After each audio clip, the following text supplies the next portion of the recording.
வணக்கம் நண்பர்களே. இந்த வீடியோவில் எதை பற்றி பார்க்க போகிறோம் அப்படின்னு சொல்லிட்டு பார்த்தீங்கன்னா, உலகநாயகன் கமலஹாசன் நடித்து ஜூலை 12ஆம் தேதி வேர்ல்டு வைடாக ரிலீஸ் ஆன படம் தான் இந்தியன் 2. இந்த படத்தினுடைய ரிவ்யூ தான் இந்த வீடியோவில் நம்ம பார்க்க போகிறோம். சாரிங்க, இந்த படத்தினுடைய ரிவ்யூ போகிறதுக்கு ரொம்பவே லேட் ஆயிடுச்சு. இதற்காக எல்லாருமே மன்னிச்சிடுங்க.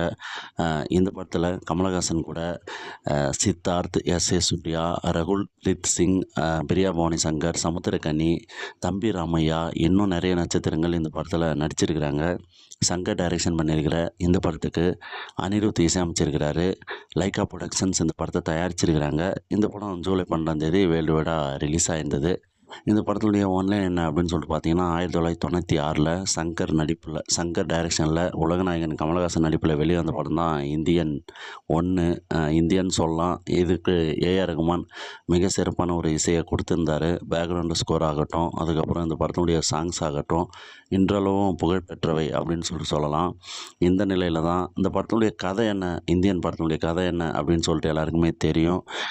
சுதந்திர போராட்டத்துக்காக சுதந்திரம் கிடைக்கணும் அப்படின்றதுக்காக கஷ்டப்படுற ஒருத்தர். அதுக்கப்புறம் சுதந்திரம் கிடைச்சதுக்கப்புறம் இந்த நாடு லஞ்ச ஊழலால் எப்படி மாறிப்போச்சு, கெட்டுப்போச்சு அப்படின்னு சொல்லிட்டு ஆதங்கப்பட்டு அவர் அதற்காக யாரெல்லாம் லஞ்சம் வாங்கினாங்களோ அதில் ஒரு சிலரை கொன்னுடுறாரு. ஸோ அதுக்கப்புறம் அவரை பிடிக்க ட்ரை பண்ணுறாங்க. அவர் தப்பிச்சு போயிடுறாரு. இதோட தான் அந்த முதல் பாகம் முடியும். ஸோ 2ஆம் பாகத்தில் என்ன சொல்ல வராங்க அப்படின்னு சொல்லிட்டு பார்க்கும்போது, அவரை கூப்பிட்றாங்க.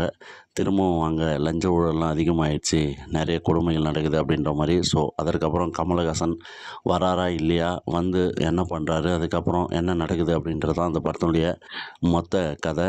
இந்த படத்தினுடைய மிகப்பெரிய ஒரு ப்ளஸ்ஸு நம்ம கமலஹாசன் அவர்கள். ஸோ அவருடைய நடிப்பு எல்லாமே தெரியும். அவர் நடிப்பு பள்ளி, தமிழ் சினிமாவுடைய ஒரு முதுகெலும்பு. அவருடைய நடிப்பு இவங்க கெடுத்துட்டாங்க அப்படின்னு சொல்லிட்டு சொல்லலாம். ஏன்னு சொல்லிட்டு பார்த்தீங்கன்னா, ஒரு கெட்டப்லாம் ஏன்டா இந்த கெட்டப் அப்படின்னு சொல்லிட்டு தெரியும். மூஞ்சாது அப்படின்னு சொல்லிட்டு தெரியும். ஏன்னு சொல்லிட்டு பார்த்தீங்கன்னா, ஏதோ மாவு போட்டு அந்த முகத்தையும் கெடுத்துருந்தாங்க. ஒரு ஒரு சீனில் ஒரு நாயகன் படத்தில் வர அதில் கடைசியாக ஒரு சீனில் நடிப்பார்ல. ஸோ அதுபோல் ஒரு ஸ்கோப் வரும். அதே போல் ஒரு கேரக்டர். அதை அவர் எக்ஸ்ப்ளோஸ் பண்ணும்போது இந்த மேக்கப்பை போட்டு அவருடைய எக்ஸ்ப்ரெஷனை கெடுத்துட்டாங்க அப்படின்னு சொல்லலாம். இதுவே மேக்கப் இல்லாமலோ இல்லை மீசை எடுத்துட்டோ, ஸோ அவருடைய ரியல் ஃபேஸ்லேயே அவர் பண்ணியிருந்தாருன்னா அவர் எந்த விதமான எக்ஸ்ப்ரெஷனை பண்ணியிருப்பார், அதுக்கு மக்கள் எப்படி வியந்து பார்த்துருப்பாங்க அப்படின்றது அது ஒரு தனி அனுபவம். ஸோ எதற்காக இந்த கெட்டப் அப்படின்னு சொல்லிட்டு தெரியல.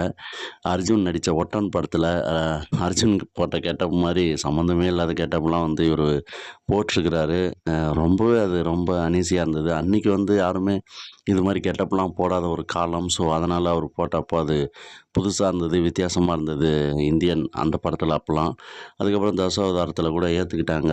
அது கூட ரொம்ப நல்லா இருந்தது. ஆனால் இதில் ரொம்ப அனீசியாக இருந்தது அப்படின்னு சொல்லிட்டு சொல்லலாம். ஸோ கெட்டப்லாம் ரொம்பவே நல்லா இல்லை. இருந்தாலுமே கமலஹாசன் அவர்களை பார்க்கும்போது ஒரு கூஸ்பம் மூமெண்ட்டாக இருந்தது. ஆனால் அவரை காட்டும்போது எப்படா முடியும் அப்படின்ற ஒரு விஷயத்தையும் நம்மளுக்கு கொண்டு வராரு சங்கர். ஏன்னு சொல்லிட்டு பார்த்தீங்கன்னா, அவர் ஒவ்வொரு டைமும் ஒரு வில்லனை கொல்லும்போது எல்லாமே ஒரு 20 நிமிஷம் கிட்ட ஓடுது. அது இல்லாமல் இப்போ இந்த வர்மக்கலை அது ஒரு பாயிண்ட்டாக யூஸ் பண்ணிட்டு போகாமல் அதுக்கு விளக்கம், அதுக்கப்புறம் அது மந்திரம் போல் எல்லாருக்குமே கற்றுக் கொடுக்குற விஷயம், அது இதை பண்ணும் அதை பண்ணுன்னு சொல்லிட்டு.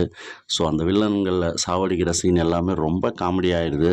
எல்லாருமே ரொம்ப கேவலமாக அந்த டைமில் பார்க்க வேண்டிய ஒரு சுச்சுவேஷனை சங்கர் அவர்கள் ஏற்படுத்திட்டார்.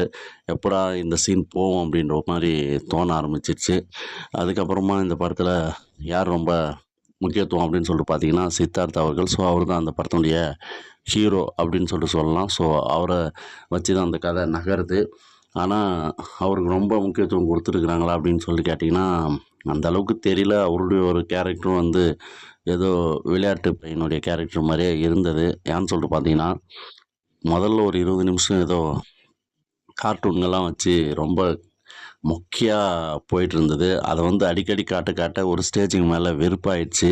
அதுக்கப்புறம் இந்த படம் முழுக்கும் நெடுகிலும் அடிக்கடி அந்த கார்ட்டூன் பொம்மையை வச்சு இவங்க அந்த நியூஸ் பேப்பர்லாம் பொம்மைங்களை போட்டு பண்ணுவாங்கள்ல. ஸோ அதை வச்சு ரொம்ப வெறுப்பேத்திட்டாங்க அப்படின்னு சொல்லலாம். ஸோ முதல்ல ஒரு 20 நிமிஷம் கிட்ட கமலஹாசன காட்டாமலே இவ்வளோ சீன்ஸ் எல்லாம் ஓடும். ஸோ அது எல்லாத்தையுமே கட் பண்ணி எடுத்துட்டா எந்த ஒரு பாதிப்பும் இந்த படத்துக்கு ஆகாது அப்படின்றது என்னுடைய கருத்து.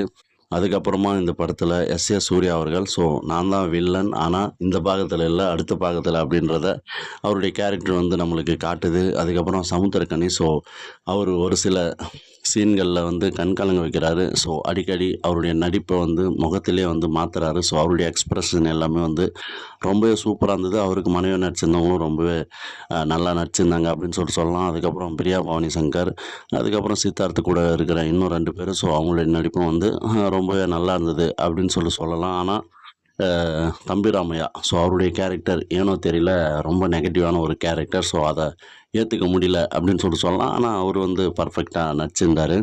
இது மாரி இந்த படத்துல நடிச்ச எல்லாருமே அ நடிச்சிருக்கிறாங்க, நல்லா நடிச்சிருக்கிறாங்க. அதுல எந்த மாற்று கருத்து இல்ல. எல்லாரும் மிகப்பெரிய நடிகர்கள். அதேபோல பாபி சிம்கா, ஸோ அவர போலீஸாவும் ஏத்துக்க முடியல. அவருடைய கேரக்டரையும் ஏத்துக்க முடியல. ஸோ அவர வந்து போட்டதே தப்புன்ற மாரி தான் நம்மளுக்கு தோணுச்சு. ஸோ அவருடைய கேரக்டர் எடுபடல. அந்த டைம்லலாம் வந்து கூட விவேக் இருந்தார்ல. ஸோ அவர மிஸ் பண்ற அந்த ஒரு ஃபீலிங்கும் இருந்தது. ஆனா விவேக் இவ்வளோ வயசானவரா அப்படின்ற மாரி அந்த ஒரு படத்துல பார்க்கும்போது தோணுச்சு. ஆனா இவங்க 2 பேருடைய காம்பினேஷன பார்க்கும்போது அ அந்நியன் அந்த படம் தான் அது.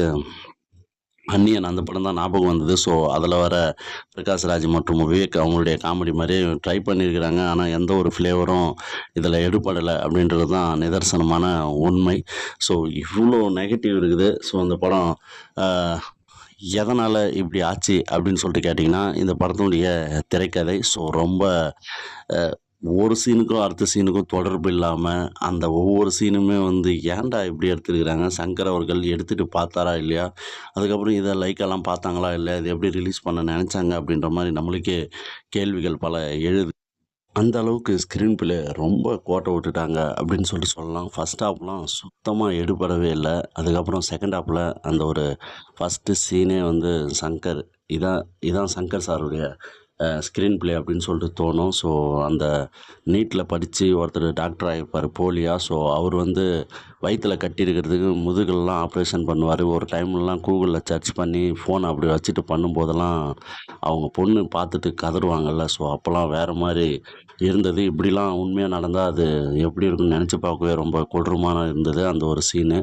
அதேபோல இந்த படத்துல அடிக்கடி ஒரு சென்டிமெண்ட் சீன் அந்த செகண்ட் ஹாஃப்லலாம் வந்தது. ஸோ இது மாரி ஃபர்ஸ்ட் ஹாஃப்ல இருந்திருந்தா கூட அந்த படம் சுமாரா இருந்தது அப்படின்னு சொல்லிட்டு சொல்லுவாங்க. ஸோ செகண்ட் ஹாஃப்லயும் திரும்ப அந்த பொம்மைகள்லாம் இடையில கொண்டு வர்றது, அதுக்கப்புறம் அந்த ஃபைட் சீன அதிகமா கொண்டு போறது, கடைசியா கிளைமேக்ஸ்ல அ அ தேவையே இல்லாம ஒரு சீனு. அத வந்து ரொம்ப நேரம் ஒரு தாத்தா, அவர் வந்து சைக்கிளிங் மாரி ஒரு விஷயத்த எவ்வளோ நேரம் பண்ண முடியும் அப்படின்றது தெரியல. ஒரு அதுக்கப்புறம் ஒரு குடவுன்ல ஒரு ஃபைட்டு நடக்கும். Climax fight. அத முடிச்சுட்டு அங்க வெளியில எவ்வளோ கார் இருக்கு, எவ்வளோ விஷயங்கள் இருக்கு. அதெல்லாம் தப்பிச்சு வராம திரும்பவும் அதிலயே வருவாரு. ஸோ அதெல்லாம் வந்து குழந்தை கூட ஒத்துக்க மாட்டாங்க அப்படின்ற மாரியான ஒரு சீன் அது. அதுக்கப்புறம் திரும்பவும் அதிலயே வருவாரு. அதுக்கப்புறம் இப்போ இந்தியன் 1ல தாத்தான்னா அவ்வளோ ஒரு ஃபேமஸு. ஸோ அவர பார்த்தா ஒரு பயம் வரும். ஸோ இதில வந்து அவர "டேய் இவனால தான்டா வாழ்க்கை போச்சு. இவனால தான்டா என் பணம் போச்சுன்னு" சொல்லிட்டு போலீஸ்காரர் உள்பட எல்லாருமே தொரத்திட்டு வந்து அடிக்க வருவாங்க. ஸோ அதெல்லாம் ரொம்ப இதுவா இருந்தது. அதுக்கப்புறம் புடிக்கணுமேன்னு புடிச்சு, அதுக்கப்புறம் விடணுமேன்னு விட்டுருக்குறாங்க.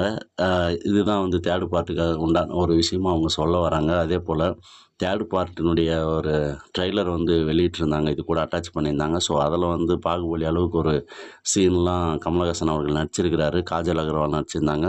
அதில வந்து டக்குன்னு காட்டுன உடனே இது விறுவிறுப்பா இருக்குமோ அப்படின்ற ஒரு எண்ணத்த கண்டிப்பா தூண்டிச்சு. ஆனா இவங்க வந்து இந்தியன் 2 தான் எடுக்க ட்ரை பண்ணாங்க. அதுக்கப்புறம் இந்தியன் 3 வந்தது.